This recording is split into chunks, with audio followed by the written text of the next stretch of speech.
La guérison, c'est la manifestation de la bonté de Dieu.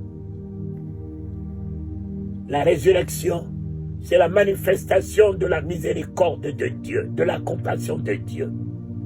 Et quand il voyait les malades, l'esprit de compassion qui était en lui se mettait à l'œuvre. Mais cela ne faisait pas partie de ces 2 feuilles de route. Donc, même s'il n'y a pas la guérison dans ce que tu fais, crois. Crois. Fais ce que Dieu te dit de faire. Persévère. Si tu ne vois pas les miracles, persévère. Persévère. Le nom de Jésus qui sort de ta bouche reste et demeure le plus grand miracle.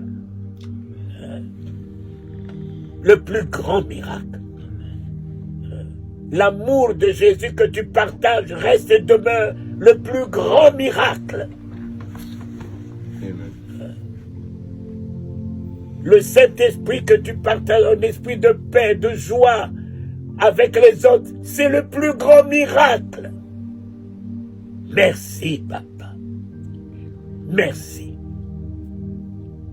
Mon fils, c'est ici. C'est ici.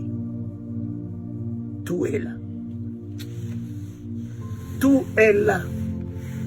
Cet homme, pour rentrer là-dedans, il a fait cuire ça 40 jours et 40 nuits dans le désert.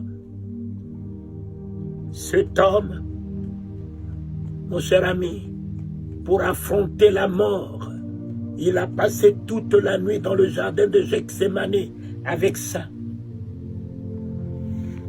Il n'y a pas de triomphe en dehors de nos genoux. Il n'y a pas de triomphe en dehors de tes genoux, mon fils. Il n'y a pas de triomphe de victoire dans ce monde en dehors de tes genoux. Un chrétien, un enfant de Dieu qui est à genoux, ébranle l'enfer. Les démons ne peuvent rien sur lui. Sur lui. Pierre a raté Gethsémane. Pierre est devenu sanguinaire, coupant l'oreille et allait renier son maître devant une pauvre femme. Jésus a réussi Gethsémane. Il a affronté ses ennemis. Il a pris Judas dans les bras, le traître, le méchant, l'ennemi.